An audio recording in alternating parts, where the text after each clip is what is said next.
Hello, welcome to Books and Brews, the place where beer and literature meet. With your host, certified Cicerone Michael Agnew. And Laura Mosica, author of the Bluebells Chronicles. Each month we invite a guest author to read their words and talk about writing while sipping beers specially paired with their work. This month's guest is Sandy Hanna. So sit back, pop a cold one, and dive into some books and brews. And so that means we are ready to go. So, welcome everybody to episode 31. 31-ish. 31-ish. We've been known to make a mistake before. 31, maybe 32, but probably 31. Let's split the difference, 31 and a half. There you go. Episode 31 and a half of the Books and Brews podcast. 31A or 31B, depending. Yes. We post it. I don't know. It's 30-something. We've been doing it for a while. Close enough. I mean, we're sitting here drinking beer. Who cares about Exactly. And we're actually recording this in the evening instead of the morning, so it's like real drinking time. Yeah, closer to real drinking time. Yeah. How's your month been, Michael? My month's been good. I did go to Brooklyn last week to give a Cicerone exam, so that was fun. How did that exam go? Oh, the exam was fine. I've done a bunch of those, so that's never really an issue. I was giving it, so not taking it. Oh, okay. Well, that's easy. I am never taking another beer test of any kind in my life. But I'll give them. Right, but you took the test to become a Cicerone, right? Yeah. Yeah, so I took it a long, long time ago. So it's been a while. Yeah. Yeah. How about banjo? Is that going well? That's gone really well. Picking up some new songs.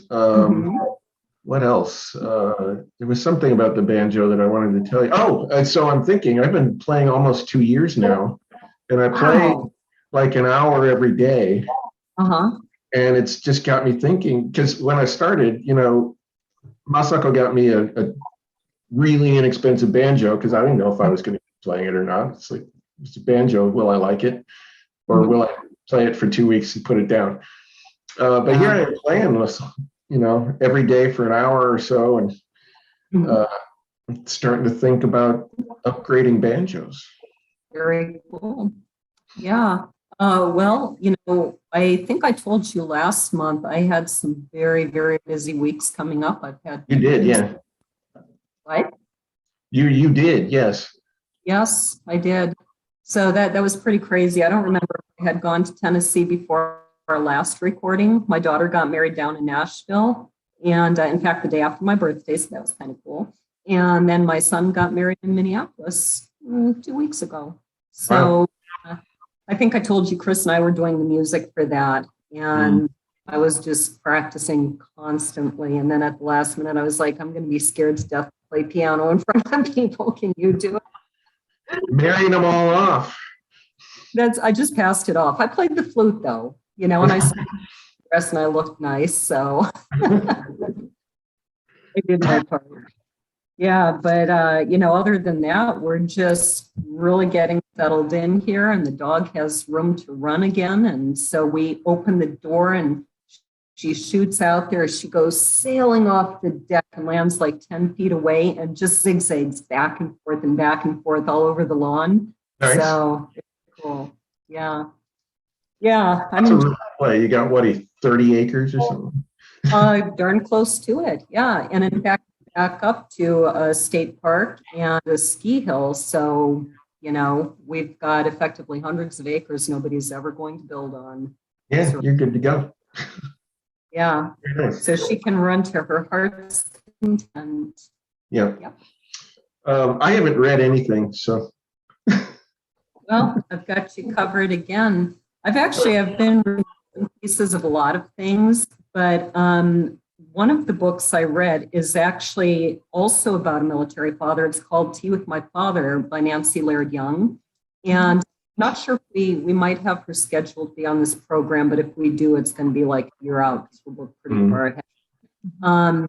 But it was kind of neat reading guest book and reading tea with my father because they're both about growing up with a military father. So that was, I haven't finished either one. I've read large pieces of both. And then I read The Scribe's Daughter by Stephanie Churchill Lang, and that's sort of a medieval-esque sort of world. So it's not historically based, but it's set in that medieval setting. And I really enjoyed that book a lot. So looking forward to maybe reading this. Who's our guest this month? Well, our guest this month is Sandy Hanna. She is a brat, the daughter of a military officer, the colonel. She and her siblings are part of a feral tribe known as the Saigon Kids, which means kids who lived in Vietnam from 1960 to 1962 as the children of parents, whose parents, I should say, were part of the military, CIA, USAID, State Department, and private contractors. Sandy Hanna is an educator and designer of experiential play environments for children, including for the Sesame Street theme park, Head Start indoor play spaces, and several children's museums. Her educational background is in child development and the biology of cognition, which is how we know what we know. She lives with her photographer husband in New York City and New Jersey.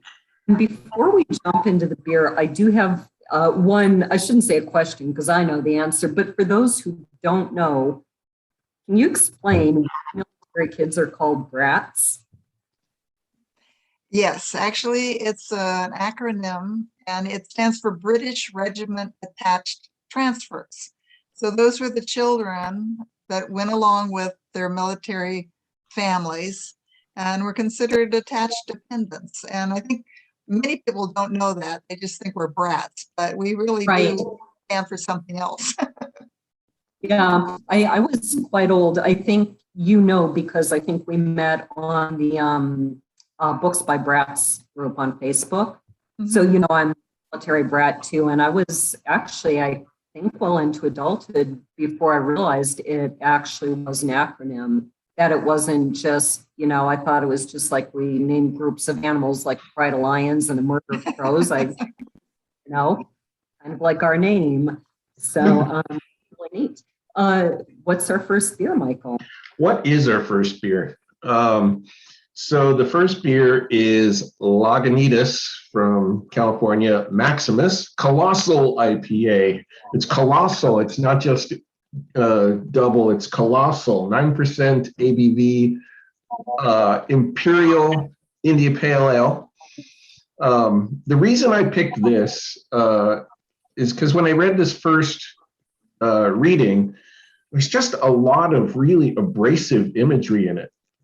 So there's a squeaky iron fence, there's siblings arguing, there's jostling crowds, there's gunfire, there's the sound of tanks rolling on pavement. There's just all this stuff that's really kind of abrasive.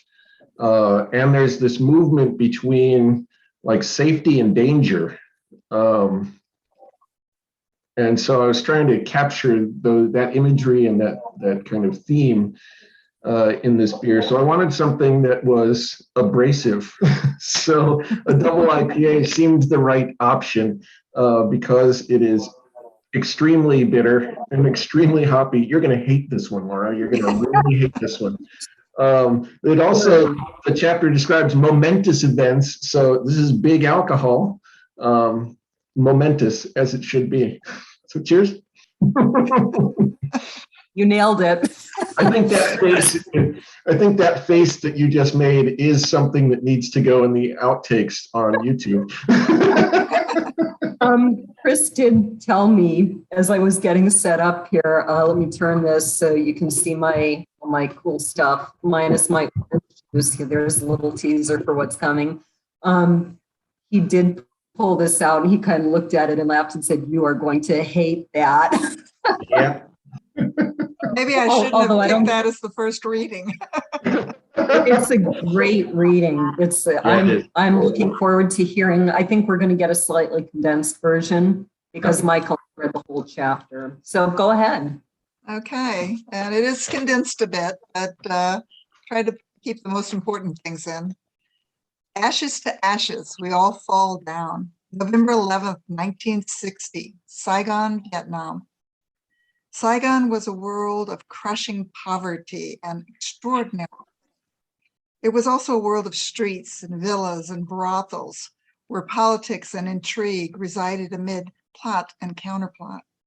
It was a world where I grew up in as a 10-year-old with my brothers and my sisters between 1960 and 1962. As children, we lived in the continuous present, perhaps the only way children can live. It was a present that was ancient, pastoral, and so often veiled from those of us not from this exotic and complex country. However, my siblings and I simply adapted to the change, as all good military kids do. We made it our own without a second thought. The government sedan sat motionless in the compound driveway outside the ancient villa.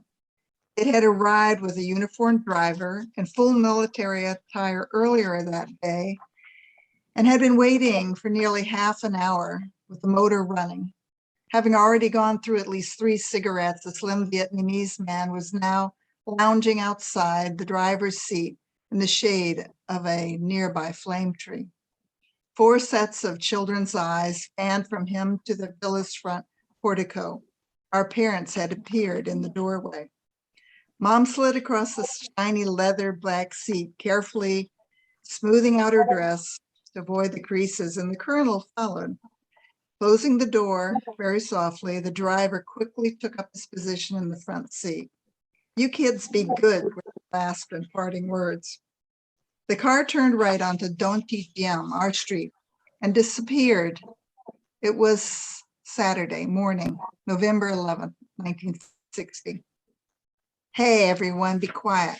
Hear that?" "I think I hear a parade," I said, now catching the sound of something elusive rumbling, a rolling tank, treads somewhere beyond the gate, the walls of the compound. It was a dull sound, not much more than that. Not waiting for an answer, I jumped up. At 10 years old, I was ready for anything. "Oh, no, you don't, Sandy. You aren't going anywhere. None of you are. I'm in charge and you're going to stay here. I'm going out and I don't want to have to be bothered with any of you." Tom said this as he headed towards the gate, scooping up his basketball in one clean swoop. "Well, I'm not staying here. You two coming?" Pausing at the gate, I waited for them. It wasn't a latched gate. We didn't latch it completely as we slipped through. We didn't want to make that squeaking sound we'd heard earlier.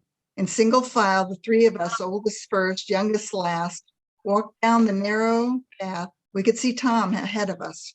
We arrived towards the sounds that were slowly coming towards us. We kept going in that direction. Tom saw us. "What are you doing here?" "I told you to stay at home," Tom said, having caught sight of us while we were looking everywhere but at him. He was mad, but he said, "Okay, stick together and don't let me hear a word out of any of you." Armed South Vietnamese soldiers blocked the way. They were holding guns and discouraging everyone from getting through. Guns are a familiar thing for military kids. I mean, we are not frightened or discouraged by their presence. We're veterans of these on army posts. With their tanks, the soldiers, and guns, our small squad quickly slipped by the soldiers. We basically quickly dove through them. We found ourselves in the roadside edge in front of the mass. A green military truck full of antagonistic-looking R-van, Army of the Republic of Vietnam soldiers, was passing by on the other side of the truck, the tank. He looked so young, these men, all carrying M1 rifles, giving menacing and hostile looks at everyone on both sides of the road. They nervously pointed their guns at the crowd. At that exact moment, something sounded like a firecracker that went off somewhere behind the crowd. It rang out close by. The sound resembled that of a bullet being fired. Snapping to attention, the soldiers drew their weapons and began shooting. It was deafening. It was the loud bang that accompanies an explosion. Sound pierced our ears. But Patty and Bob instinctively put their hands up to cover theirs. We all crunched down. It continued. Rat-tat-tat, rat-tat-tat. The crowd convulsed around us. Like a wave that reaches the shore and is suddenly pulled back, everyone was moving away from the road and the soldiers. Beyond my older brother, by only a few people, I saw figures falling to the ground. The crackling sound of the gunfire was all around us now. The rapping fire was mixed with the high-pitched sounds of people crying out. Chaos had erupted. We could no longer see anything other than the figures that enveloped us in the raging crowd. With a sudden yell from Tom, we responded. We now moved as if we were one entity following his direct orders. That's quite the opening. Now, I think your book has a preface, but that is chapter 1. And so we get thrown right into it. One of the things that comes up after this is that Tom tells you guys you're not going to tell your parents. You just saw people gunned down around you. Did you kind of take it for granted that you got away without harm? I mean, you talk in the same section about how as kids, we tend to just take things for granted. Or did you go home like shaking, thinking I could have died? We ran as fast as we could. We grabbed hold of each other. My sister had a death clutch on my brother's neck. I was holding tight to her. My brother was holding tight to me and my older brother. And we ran home. We hit that gate. We hit that door. We climbed those stairs. We slid across the marble floor, and we found ourselves under the bed. And we stayed there. We pretty much stayed there the whole day. We had an unwritten rule with us kids and our kind of towards our parents, and that was if they did not ask, we did not tell. And when they came home from wherever they were, because we no longer knew anymore where they went, they had pretty much put us in the charge of the servants. And the servants, of course, ignored us and wanted nothing to do with us. So we waited and waited, and they brought food because they didn't want to get in trouble. And I kind of napped, and when our parents arrived, they were looking, they came and found us looking under the bed, and they're like, well, get out from under there.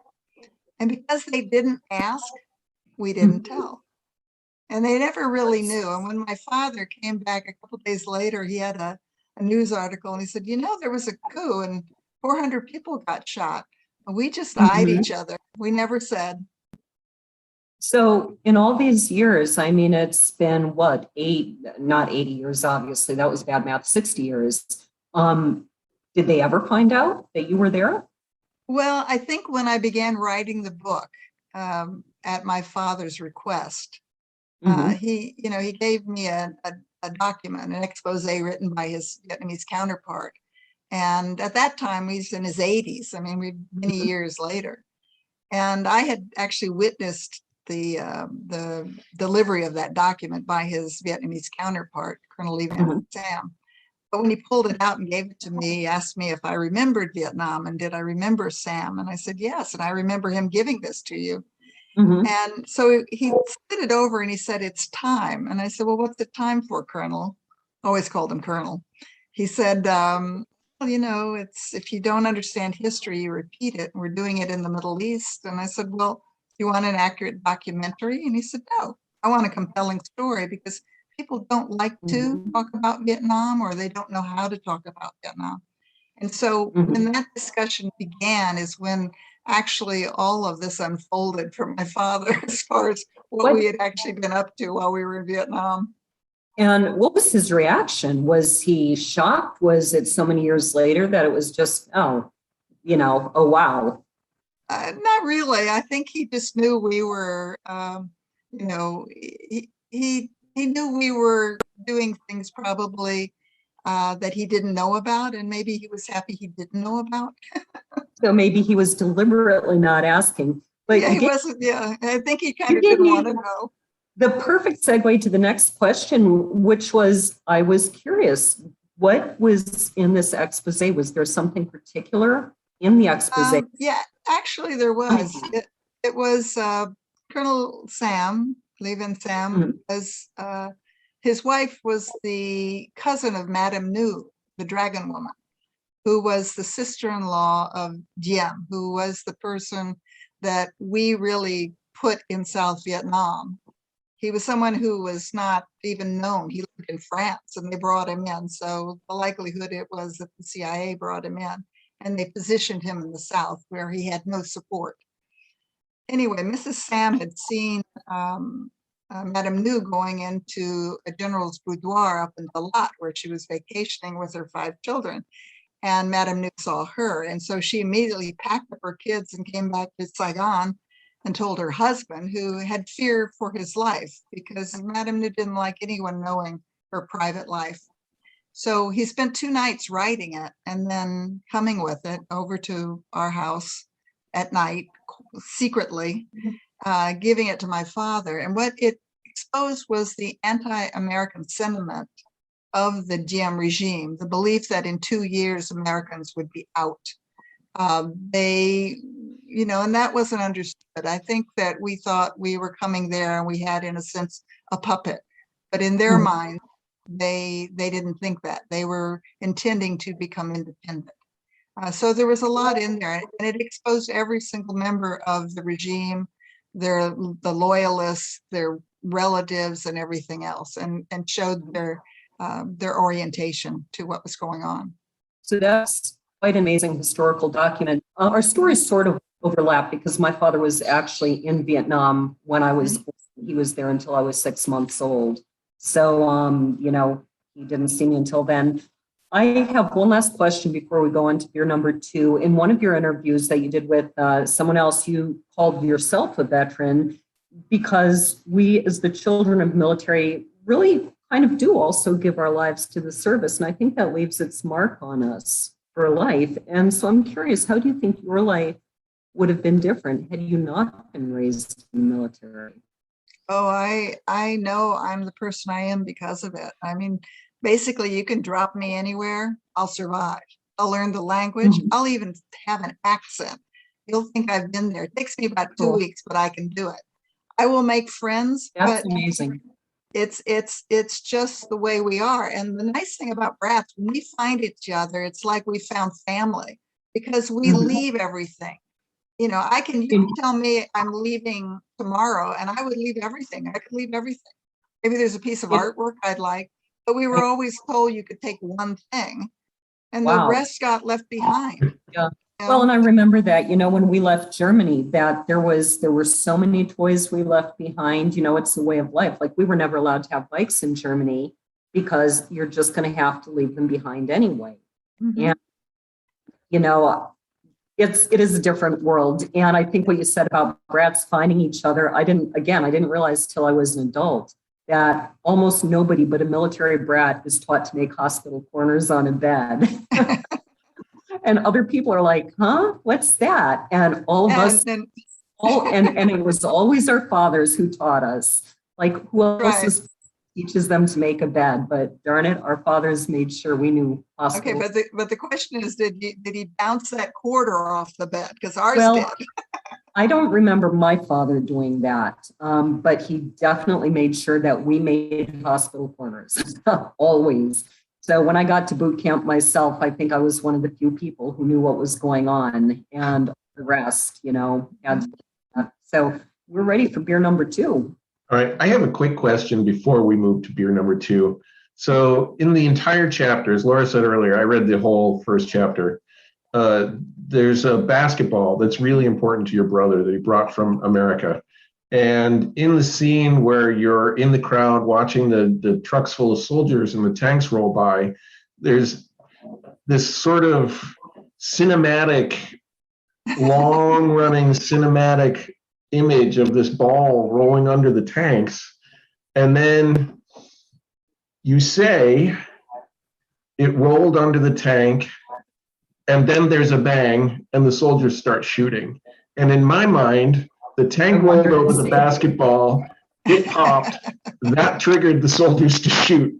And I believe that cannot be true, but in my cinematic theater director brain, that's what happened. And I just have to ask. No, it went on underneath and the word Spalding came up and it had already gone on. And at that moment, I made eye contact with a soldier that was walking next to the tank.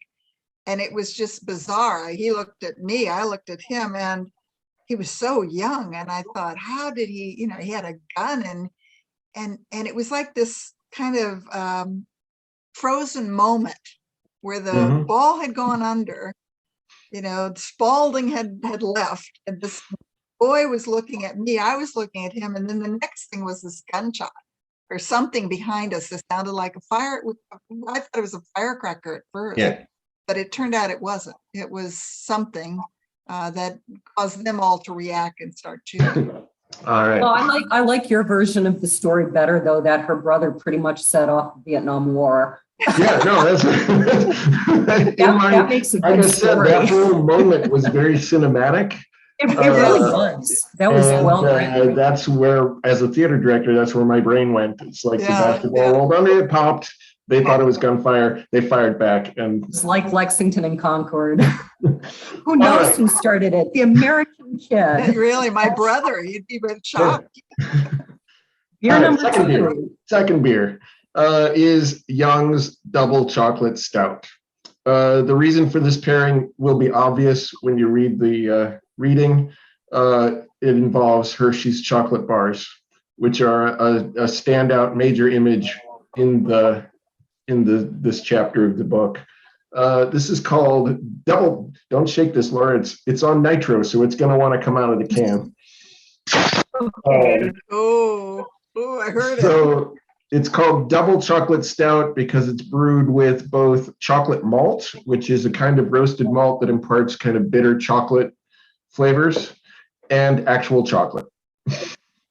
So, Laura, you'll love this one. This is your beer. It's trying to explode on me. I know. That's what I said. It's going to want out. And it has that lovely nitro cascading foam thing going on. The reason I shook it was when I was bringing it over here, I noticed it sounded, I said, Chris, I think it's like frozen or something. And he said, no, there's a shaker in there. It's not a shaker. It's a nitro widget. Okay. Well, he called it a shaker, but regardless, something making the sound. So this has a lot of foam on it too. Yeah, it's it should. Chocolatey. Yeah, it looks delicious. Oh, you're going to love this beer, Laura. I figured I would. In fact, I got this last night and shoot, now it's running down my hand because I was trying to prevent it exploding. I don't have a towel on my pants. What shirts are for? I wanted to try this last night because I had to get a 6-pack. That's all they had, which is quite fine with me. But no, that's, part of the point of our program is like, I'm a total non-beer drinker. So I'm supposed to see what non-beer drinkers like, I guess. Thank you. And so I sacrificed for the sake of our podcast, and I did not have this last night. I do like it, but not as much as I expected to. I mean, there's some bitterness there. It's roasty bitter, but it's definitely bitter chocolate and very dry.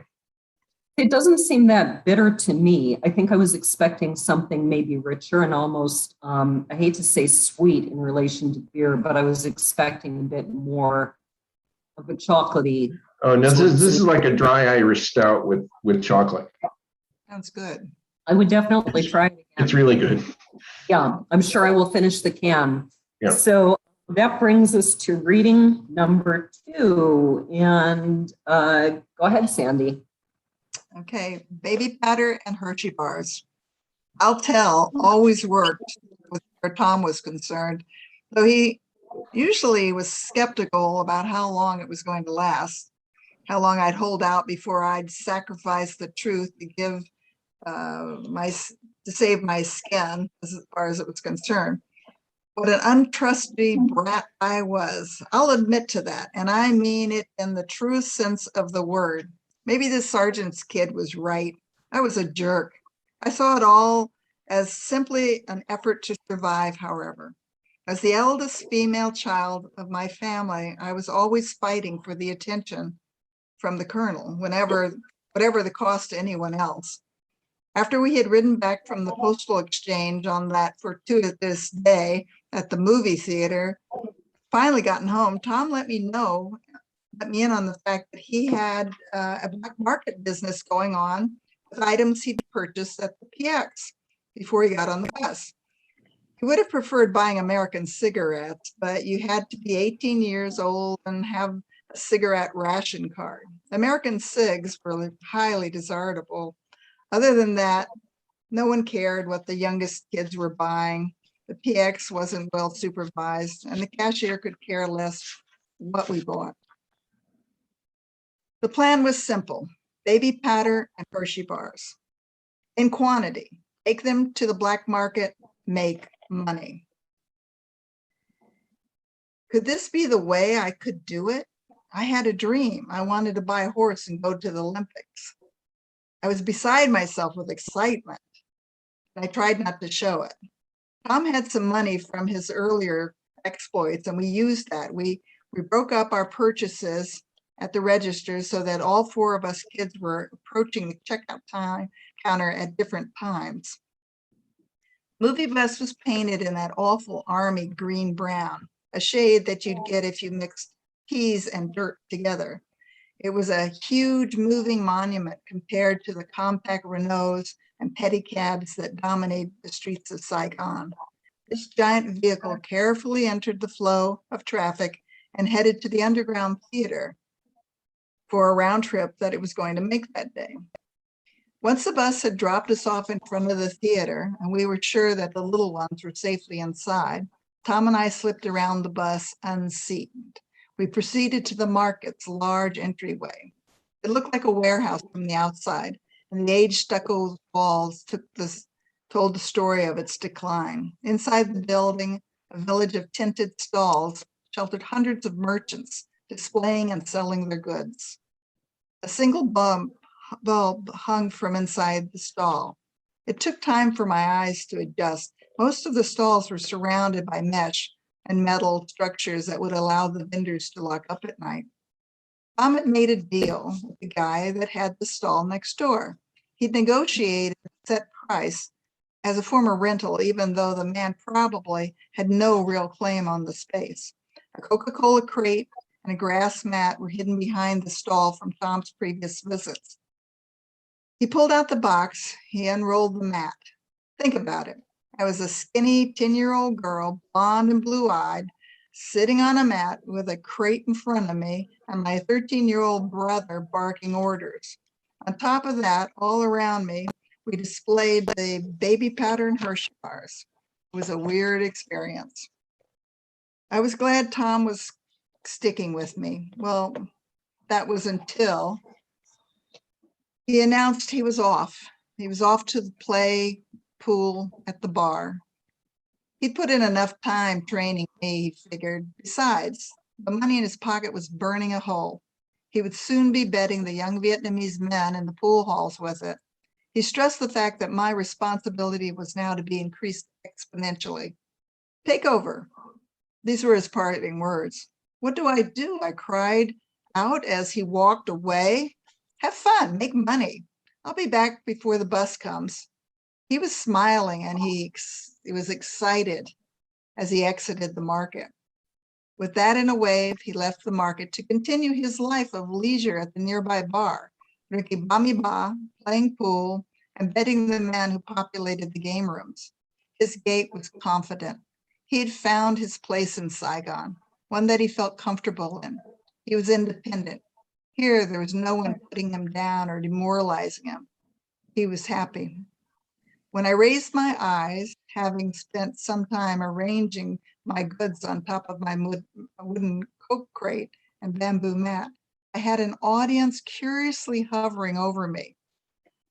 I had tried learning Vietnamese from the moment I arrived in Saigon, but hadn't been very successful. I'd resorted to pidgin French and gotten by so far. Hand expressions were also helpful. In my broken French, I would explain to my customers that my white skin and blonde hair was the result of the baby powder. I was petted and touched as my prospective buyers attempted to see what the results of that baby powder was. I suspected they just wanted to see if the feeling of my hair and my skin was much different from their own. That day, the Hershey bars sold without question.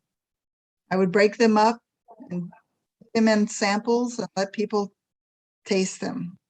That day, I made 1,000 piastres.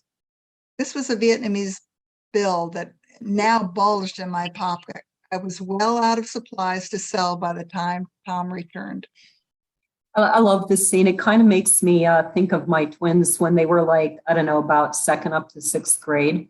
They were constantly starting businesses like their second grade, maybe even first. And I kept finding them with all this cash. Like, are you stealing money from me?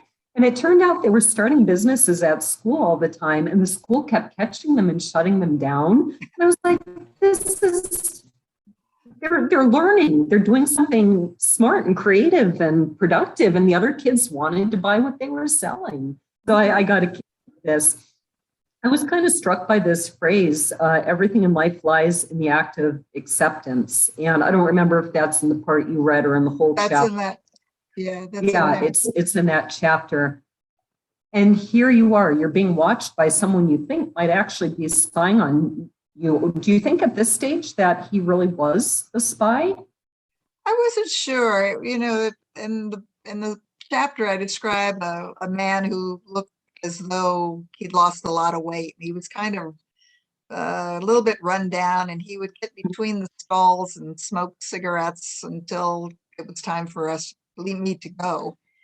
And he was just kind of constantly there. I think he probably was one of Jim's spies, because it seemed like everyone in Saigon knew where you lived. As a kid, you could get into a pedicab, a taxi, a cyclo, motorcyclo. You never had to say where you lived. They knew where you lived. They would take you home. So children were not bothered. We were protected, we were looked after, and we didn't feel frightened. So I'm not sure if the man, and my sense of him was he was just there to keep an eye on what I was doing. Maybe he would have been helpful if something had happened, but I wouldn't have expected it of him. But I also wouldn't have expected anything to happen to me. I want to compare, kind of get your opinion of comparing and contrasting these two phrases that come out. One is, you said military kids take control in order to feel their world is not out of control. Imagine moving every 2 years and never having any idea where you're going next. And then the other one is, let me find this in my notes here. You also talk about this need to just accept things. How do you compare and contrast those two? Do you think they're kind of two sides of the same coin, or do they conflict with each other, that maybe we feel out of control and yet we accept? There was another great phrase too about moving. There was something singularly unconscious about our life as we moved through cities, human limbs, and ancestral ruins. And that jumped out at me, singularly unconscious, this idea that we just accept things, and yet maybe we feel out of control. So how do all those ideas fit together for you? I think you accept. And if you don't accept, you're going, and I know there are other military kids that found all of this really hard. The moving, the change, the leaving things. I didn't find that. I just accepted that was just the way it was. I always did too. Yeah, and that, I kind of felt that I feel it's pretty much the same thing. And even though it is out of control, our world is out of control, we have no control. I mean, we would find out that we were moving by my dad putting the globe on a table and spinning it, at which point we knew we were getting ready to move. And then he would show where we were, and then where we were going, and then the route we would be taking. And generally we didn't have more than 2 weeks notice that we were moving. Wow. So they just didn't tell us. I don't know why they kept it, I'm sure they knew before that, but they'd tell us. And then, you really didn't get a chance to say goodbye. You left your friends, you left your pets, you left your teachers. And it was just part, it was quick. Everything was quick. Right.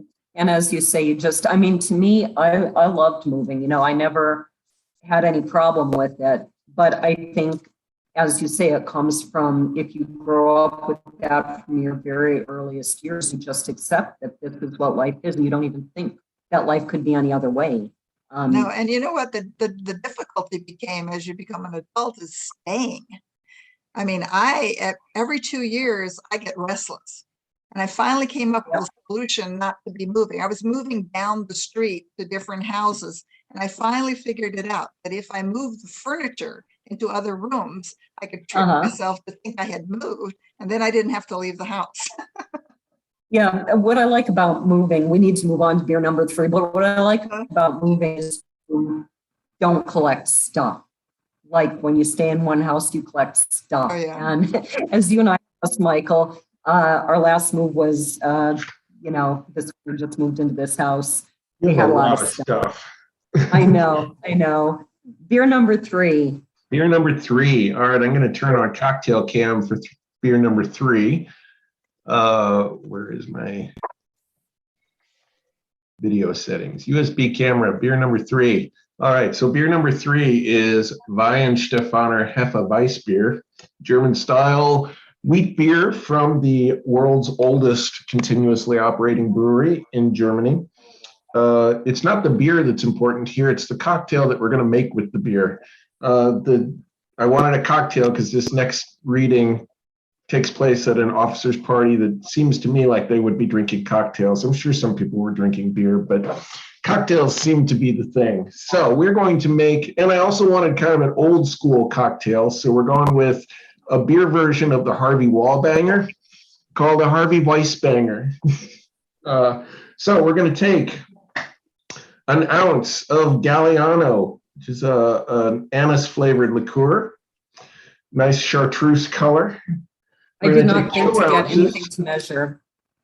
You can just guess. About an ounce. 2 ounces of orange juice. Then we're going to throw some ice in that. This is in a Collins glass.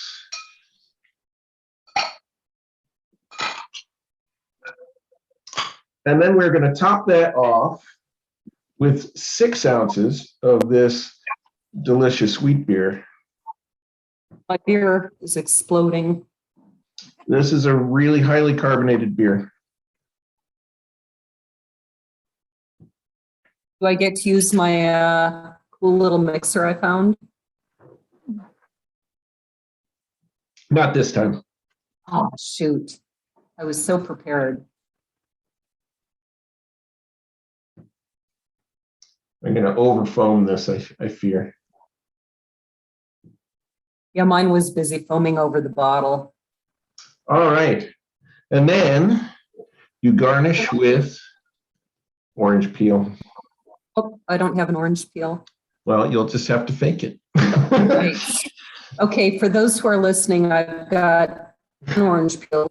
And that is the Harvey Weissbanger. Basically, it's a Harvey Wallbanger substituting vodka with wheat beer. Cheers. Cheers. It's a great summery beer, too. So, I mean, it's Vietnam, so it's tropical. I And like that. here we are entering winter, delicious. but we're drinking a really summer, sit on the porch kind of cocktail. So just for kicks, I'm going to add some more of Galliano, or is it Galliano, and see how that changes the taste. I mean, this is an art, not a science, right? Yes. I need to mix this up a little bit. You don't want too much of the Galliano. And No, unless it's anise flavored. It's a little sweet. strong. So I'll add a little more beer back in. Yeah.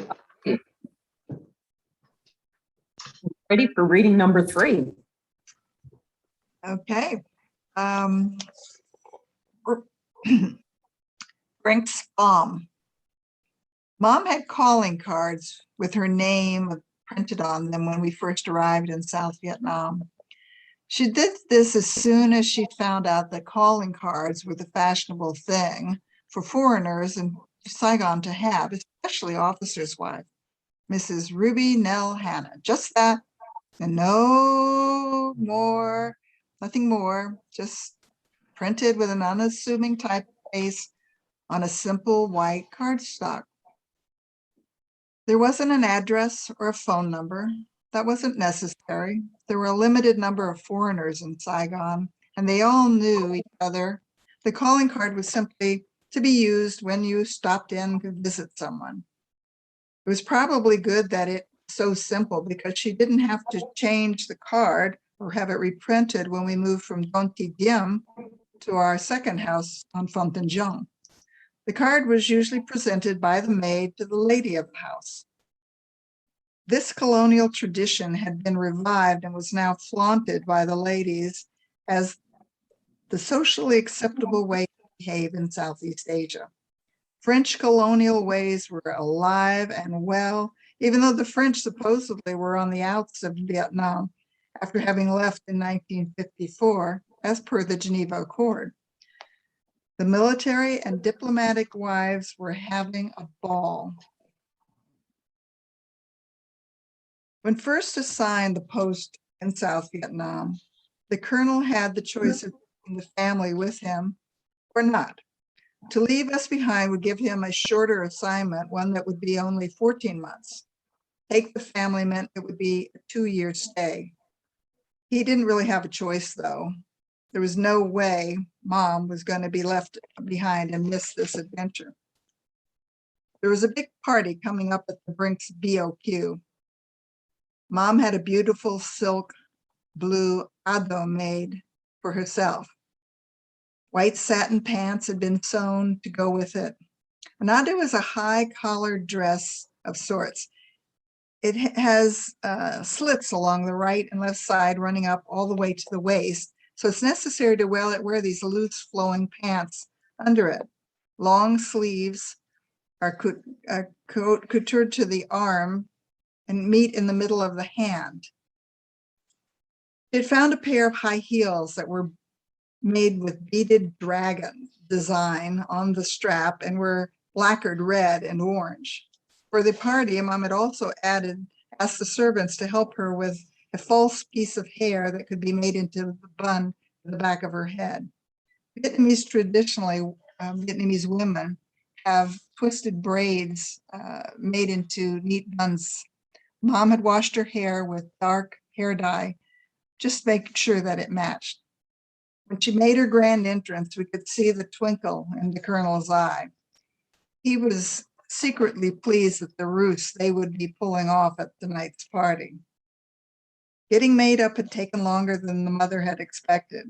Eyebrows were raised as they entered. Men grouped and whispered among themselves and generally avoided the colonel. They were displeased with him. Our mother was someone they liked. They hadn't thought it possible that he would not be with Ruby Nell. They knew he adored her, so what was this about? An officer was examining her closely as they danced to a slow song. Mom played coy, keeping up the charade with her head bent low. It proved to be too much for her, however, and this was a good friend, and she just couldn't help herself. She giggled. It seemed that at the same time, a young lieutenant approached the colonel. He asked him to speak to him in private. Sir, we have a situation downstairs that needs your attention immediately, the lieutenant said in barely a whisper. The colonel quietly left with the officer without saying a word to anyone. Everyone was still gathered around Mom, congratulating her on the success of her ruse. Even the attending Pearls of the Orient appreciated the charades, smiling and giggling, drawing close to her. Meanwhile, the two men moved quickly downstairs to the bottom floor parking lot of the Brinks. A military jeep was parked unattended in the center of the lot. It looked innocuous enough. However, on closer examination, a bomb was found lodged underneath the vehicle. It was booby-tracked to go off when the ignition key was turned. Quietly and efficiently, assistance was brought in from the colonel's ordnance team. They removed the detonator mechanism and the bomb and arranged for the vehicle to be towed. The colonel returned just as stealthily as he had left and ordered a bourbon straight up. His usual drink was a gin and tonic at these events. He leaned on the railing of the roof garden and peered down at the street. A jeep was being towed away without any attention being paid to it. The moon was full that night. The festive air surrounded him. It was an evening of fixed and falling stars. On top of this seemingly carefree roof, he could almost disconnect from everything else that was going on around him. I love all of these readings. I've read, I don't know, maybe close to half of your books, so I highly recommend it to all our listeners. But one of the things that jumps out at me about this reading, two things. One is your mom's sense of adventure. You know, she's just, he didn't have a choice because she's not going to let him go to Saigon by himself. We're all going. And the other thing is this just kind of casual acceptance of danger, you know, oh, there was a car bomb. It could have killed someone. Let's go back to the party.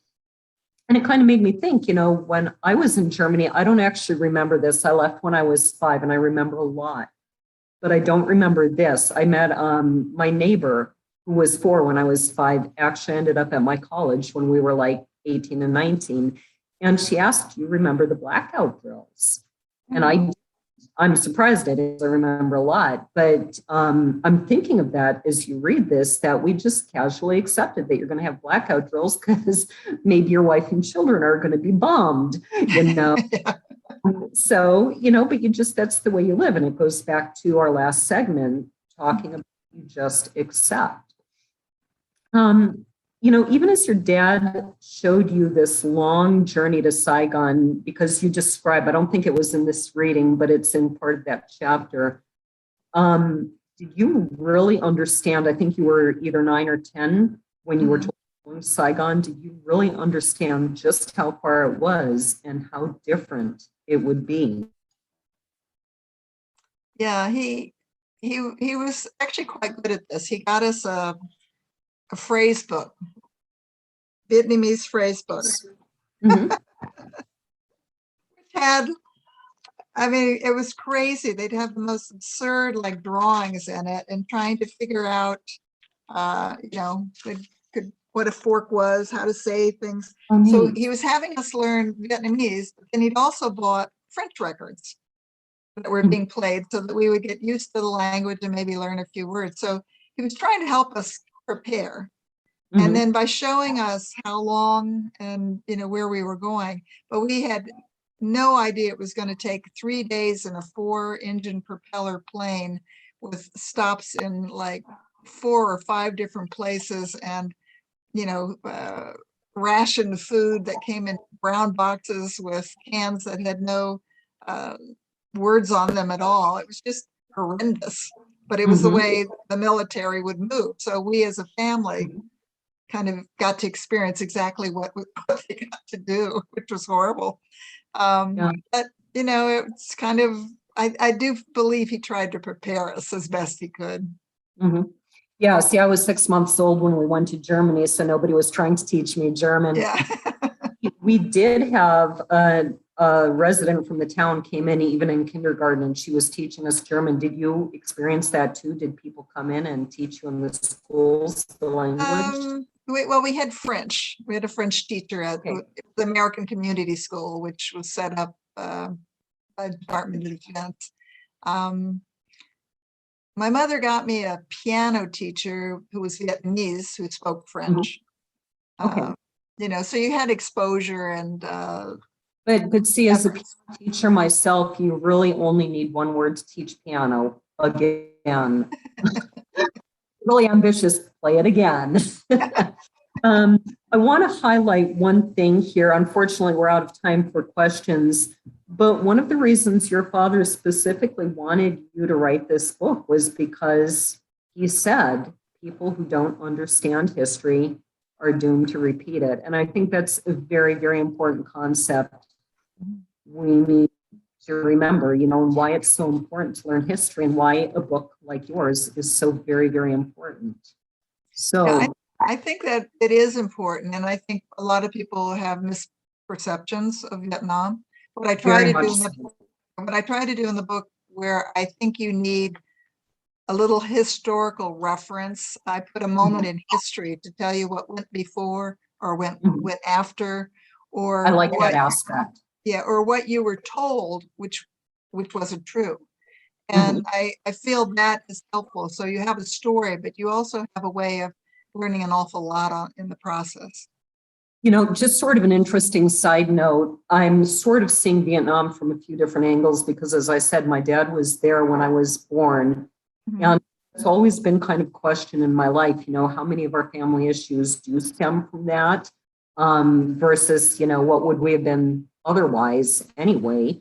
And but then on the other end, I was living in Brooklyn Park, Minnesota for 17 years. And that's where they settled an awful lot of the Vietnamese that we brought over in the 80s. And so I actually have a cousin who's Vietnamese. I think my aunt and uncle officially adopted her, but she came when she was 14. And so a lot of my students, dozens of my students are, the children of the Vietnamese. And it's been really interesting hearing their stories about how they came over. Like one night I was teaching my student Raymond, and he just casually went, "Oh yeah, my dad's got shrapnel in his leg because he was shot at when he was 14 escaping Vietnam." And talk about acceptance to Raymond, that's just the way it is. And he's like, let's move on. But it's definitely a lot to learn and a lot to know. And so, Sandy, where can people find you online? What are your links? Well, you can find me at sandyhanna.net. That would be my website. You can find out about the book, and the book's title is called The Ignorance of Bliss, An American Kid in Saigon, because we were certainly ignorant, but as kids, we were certainly blissful. I agree with that. We had adventures. And it's basically, you could probably get it in bookstores, library, but on Amazon, on Barnes and Noble. And I think it would be helpful if you go up. I have some wonderful, wonderful reviews. And the book has won, it's an award-winning book at this point. And I'm getting the most wonderful responses of people who read it, whether they are brats or not. It's really great to have these comments coming back at me. Yep. It's a fantastic book, and I'm looking forward to having the time to finish reading all of it. I'm trying to read like half a dozen books at least at the moment and still keep up with all my rest of my life, like letting the dog in and out of the door 73 times. Important. Michael, where are you and where are we? I am at aperfectpint.net and aperfectpint on the socials. We are at booksandbrews.net online and at Book and Brews on Instagram, and Books and Brews with Laura Bosica and Michael Agnew on Take a deep breath before you say that. And I am at either Laura Bosica, that is B as in Victor, and I learned that growing up in a military family, OSIKA.com, or bluebellschronicles.com, because I let bluebellstrilogy.com lapse and somebody snatched it up and is wanting $1,000 for me to buy it back. I said, no, you can keep it. So I'm on various social media, and most of them I don't keep up with that much. And any upcoming events for you, Sandy? Actually, I'm right now concentrating on writing a screenplay for the book. Wow. I'm a very visual person, and so, and I think in your reading, you probably could see that I'm visual, and so I write in a visual manner. And so when I wrote it, I tried to structure it as a screenplay would be structured so that I could transition into that. So that's the next thing. And then the other thing I do usually every winter, I'm an artist, I'm a painter as well. Oh, neat. I do a lot of things that are based on images of Vietnam and from Vietnam, and things that are associated with stories in the book. So, and then I do art shows and that kind of thing, which lends to talks. It's a great way to do a talk and have visuals as well. So I'm working on that. Mm-hmm. Michael, any upcoming events for you? Of course not. Believe it or not, I actually have one. In addition to Gabriel's Horn, my publishing company is accepting submissions of love poetry. And you can find that at gabrielshornpress.com, because once again, that stupid link isn't working, even though, Michael, I fixed it. You'll have to go to news and events and then down to the drop-down menu, poetry anthology. But I'm also actually going to do a book signing, and it's I think it's November 7th. It's whatever the Sunday is, right? November 7th, 8th, whatever that is. And that's at some Lutheran church on 93rd Avenue in Maple Grove, Minnesota. So it will be me and I can't remember the actual name. It's like Maple Grove Lutheran Church or something. It'll be me and actually several of my night writers, authors. We will all be signing books. We'll each have a table. So, and I believe that's from 2 to 5 p.m. And who do we have next? I'm glad you asked. Next month, we have Christine Ellsworth, and I did not get her bios, so I can only tell you, our 5.8 million listeners, that she is a poet. She has written dozens, if not hundreds, of articles, and she is currently working on her first novel. Excellent. We will look forward to that and hopefully get a better bio. Meanwhile, I'll have it. Yeah, thank you, Sandy, for joining us. I actually really want to read your whole book, not just the segments that I read, because it was fascinating to me. Thank you all for tuning in. This has been Books and Brews, episode 31 and a half. Cheers.